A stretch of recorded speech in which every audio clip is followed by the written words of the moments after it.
Surprise kitty cameo.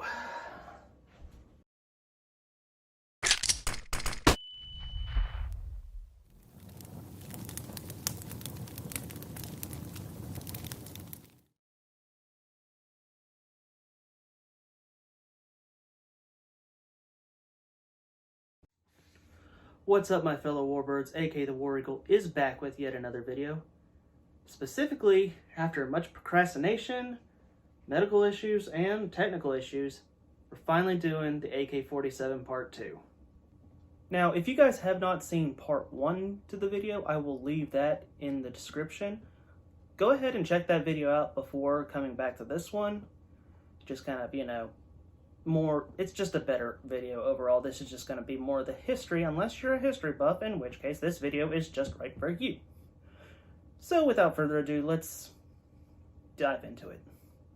The story of the AK-47 begins during World War II in 1941, during the Battle of Benansk.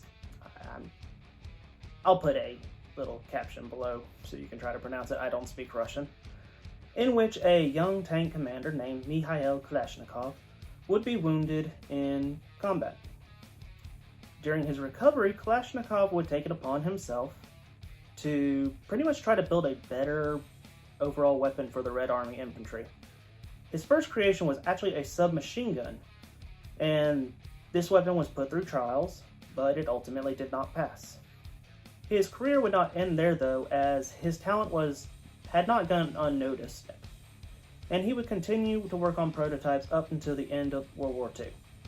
He would still continue working on prototypes though after the war, as the Red Army had called for a new type of weapon, one that could perform similar to the German Sturmgewehr 44, a fully automatic weapon firing in a rifle caliber, in particular the Russians' standard 7.62 by 39 round. But it also needed to be light enough and small enough for the common soldier to carry with almost effortlessly. This would lead Kalashnikov to entering yet another competition with his new prototype rifle. This rifle would later be adopted in the year 1947 as the official standard rifle of the Red Army, giving birth to the legendary Automat Kalashnikova 47. Following the success of the original AK-47, Kalashnikov would go on to continue and improve his designs. This would include a multitude of different modifications to the original, such as further removal of unnecessary parts, and this would lead to the most mass-produced variant of the AK-47 known as the AKM, similar to this one here. There would be also a light machine gun variant produced known as the RPK. Then in 1974, a new version of the AK-47 came out for the Red Army, known as the AK-74. This variant's biggest departure from the AK-47 was, instead of using the 7.62 by 39, it would instead use the 5.45 by 39, which is a round more comparable to that of the 5.56 NATO standard used by US and other Western powers. And the RPK would also get a version of the AK-74 as well. Now, this weapon was created with the idea of simplicity in mind. The weapon actually has very few moving parts and can easily be assembled or disassembled to its basic components, with such ease that a child would be able to do it. And in some cases in history, it has happened.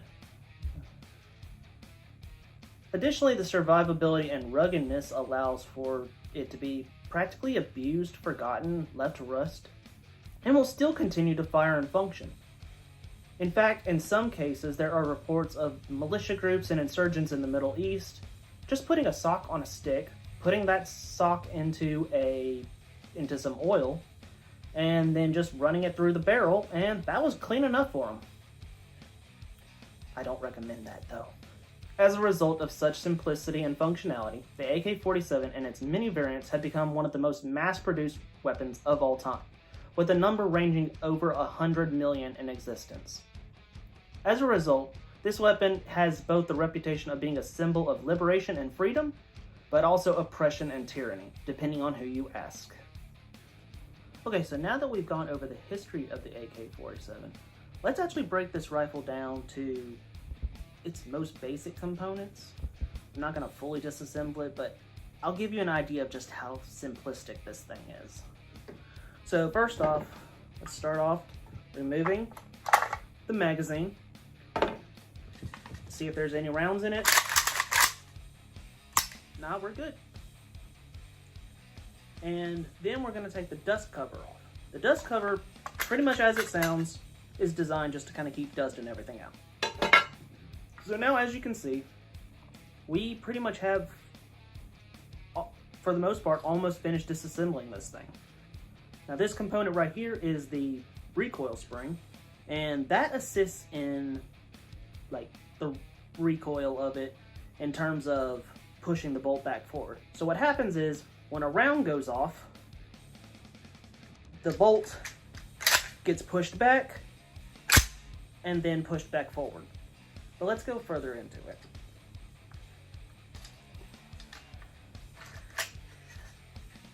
All right, so here's our spring. And here is our bolt and piston. Oh, I probably should have wiped this down. I mean, it's an AK, it doesn't really need it, but still. Okay, so this is our piston and our bolt, as well as the locking lug. So what happens is, when the round goes off, hang on, let me actually put this down for a second.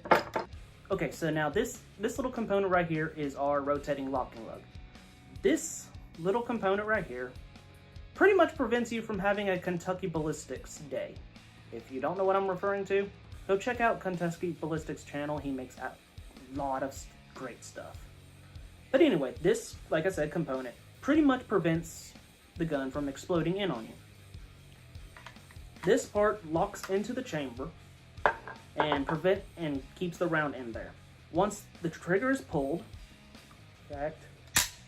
trigger's been pulled, the firing pin hits the primer of the bullet, and just to kind of show you, you can see there, that's that little circle on the end, that's the primer. Hits that and sends the bullet forward, causing a controlled explosion inside the rifle. No, contrary to popular belief, guns don't shoot by magic. Anyway, so when the bullet goes forward, other things such as gases from the explosion also go forward.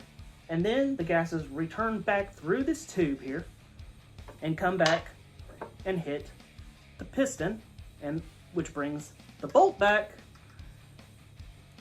Then following that, the recoil spring pushes the bolt back forward, chambering a new round, and you're good to fire again. So now, to kind of give you a demonstration of the whole process, I'm going to put 2 of these into a magazine. Now, these are not live rounds. YouTube, don't think that I am doing anything bad here. These are not live rounds. These are snap caps, which are basically kind of like little practice rounds. You can like practice dry firing with them. If you shoot a lot of guns, I actually highly recommend these so you can kind of get used to your trigger.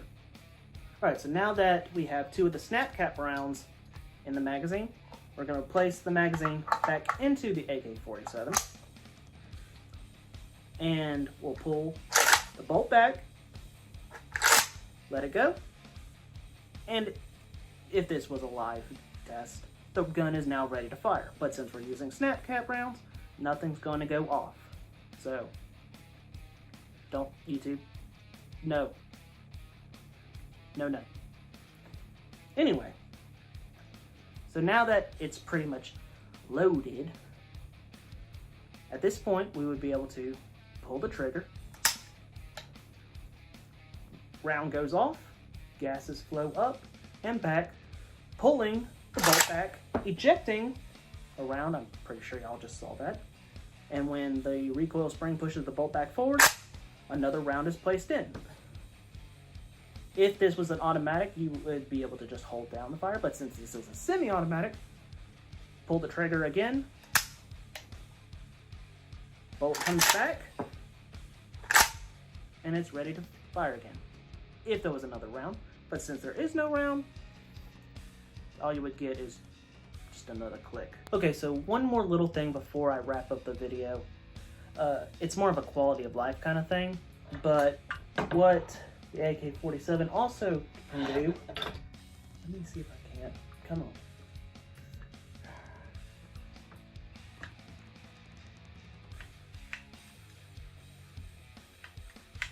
hands are greasy from the bolt. If I can get this. There we go.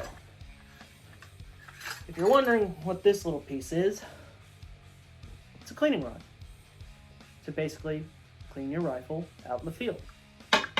Now, you're probably wondering, well, where's the cleaning kit? It's in the buttstock. This is probably, I'm probably going to hurt myself doing this because it is actually spring-loaded. Yeah, there it is. Inside this little tube here, you got your cleaning kit. I don't feel like breaking it out right now, but you got, your rags, you got some brushes. I think it's also got a little bit of oil in there that you can wipe it down with.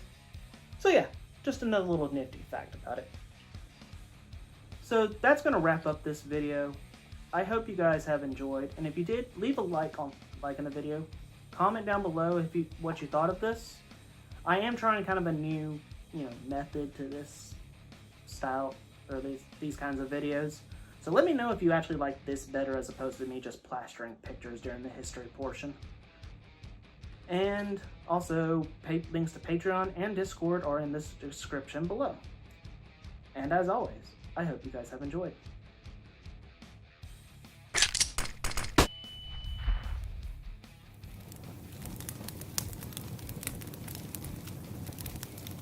He still continued after, though, as the Red Army called for a...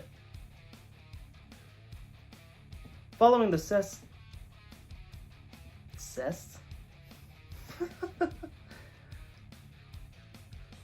This would lead to the mass production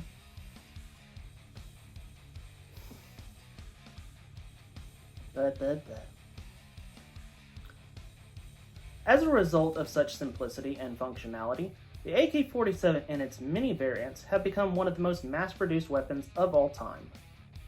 Why can't I finish that sentence?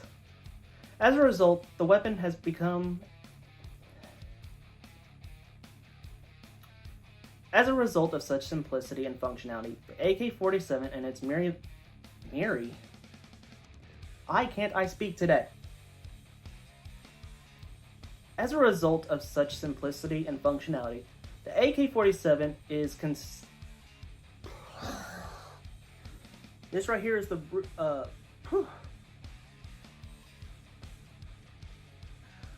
Anyway, so this is our buffer. This is our pit. Not our buffer tube. This is. Dadgummit. We will pull a bolt back, and a round is a snap cap round, or if it was a real thing, if it was a real demonstration, a live round is now in the bolt. Or now.